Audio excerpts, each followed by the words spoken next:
D K Shivakumar ಅವರ ಎದುರಲ್ಲೇ ಕಾಂಗ್ರೆಸ್ ಪಕ್ಷವನ್ನ ಸದ್ಗುರು ಅಪಮಾನಿಸಿದ್ರ ಅನ್ನೋ ಪ್ರಶ್ನೆ ಎದ್ದಿದೆ. ಕಾರಣ ಕಾಶ್ಮೀರದ ವಿಚಾರದಲ್ಲಿ ಗೊತ್ತಿದ್ದೋ ಗೊತ್ತಿಲ್ಲದೆಯೋ ತಪ್ಪುಗಳಾಗಿವೆ, ಅವನ್ನ ಈಗ ಸರಿಪಡಿಸುವ ಕಾರ್ಯ ನಡೆದಿದೆ ಅಂತ ಸದ್ಗುರು ಹೇಳಿದ್ರು. ಅಲ್ಲದೆ ದೇಶದ ಮೊದಲ ಗೃಹ ಸಚಿವ ಸರ್ದಾರ್ ಪಟೇಲ್ರ ಜೊತೆ ಅಮಿತ್ ಶಾರನ್ನ ಹೋಲಿಸಿ ಜಗ್ಗಿ ವಾಸುದೇವ್ ಹೊಗಳಿದ್ರು. ಈ ಕ್ಷಣಕ್ಕೆ ಡಿಕೆ ಮೌನವಾಗಿದ್ರು ಅನ್ನೋದು ಈಗ ದೊಡ್ಡ ಪ್ರಶ್ನೆ. ಈ ವಿಷಯವಾಗಿ ಸಂತೋಷ್ ಮೌನವಾಗಿದ್ರು.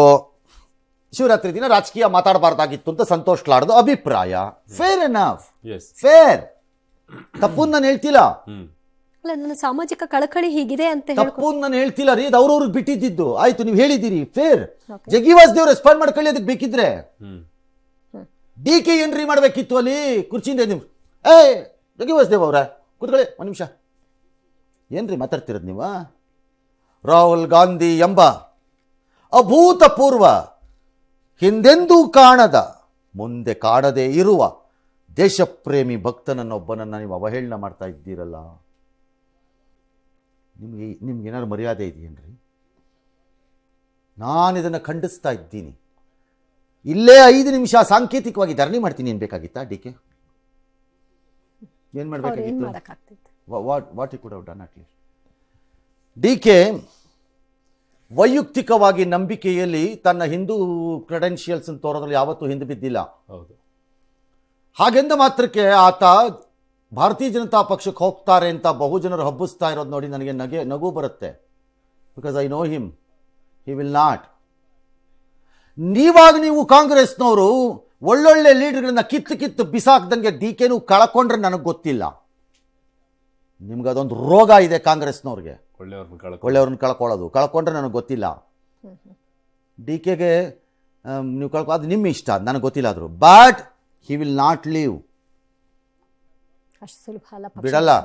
ಬಿಕಾಸ್ ಹಿಸ್ ಬೇಸಿಕ್ ಇದು politics is still the Congress blood ಅಲ್ಲಿದೆ. ಎಂ ಕೃಷ್ಣ ಅವರು ಹೋದಾಗ ಆ ರೀತಿಯ ಸನ್ನಿವೇಶಗಳೆಲ್ಲ ಉದ್ಭವ ಆಗಬೇಕಾಗಿತ್ತು. ಹಾಗಾಗಲಿಲ್ಲ. ಹಾಗೆಂದ ಮಾತ್ರಕ್ಕೆ ಬಿಜೆಪಿಯಲ್ಲಿದ್ದ ಎಂ ಕೃಷ್ಣ ಅವರ ಮನೆಯಿಂದ ತನ್ನ ಮನೆಗೆ ಹುಡುಗನನ್ನು ತನ್ಕೋತಾ ಇರಲಿಲ್ಲ ಇನ್ನೊಬ್ಬ ಆಗಿದ್ದಿದ್ರೆ. ಹಾಗಾದ್ರೆ ಕಾಂಗ್ರೆಸ್ಸಿನ ಮಂತ್ರಿ ಬಿಜೆಪಿಯ ಶಾಸಕರ ಮಗಳನ್ನು ತನ್ಕೋಬೋದು.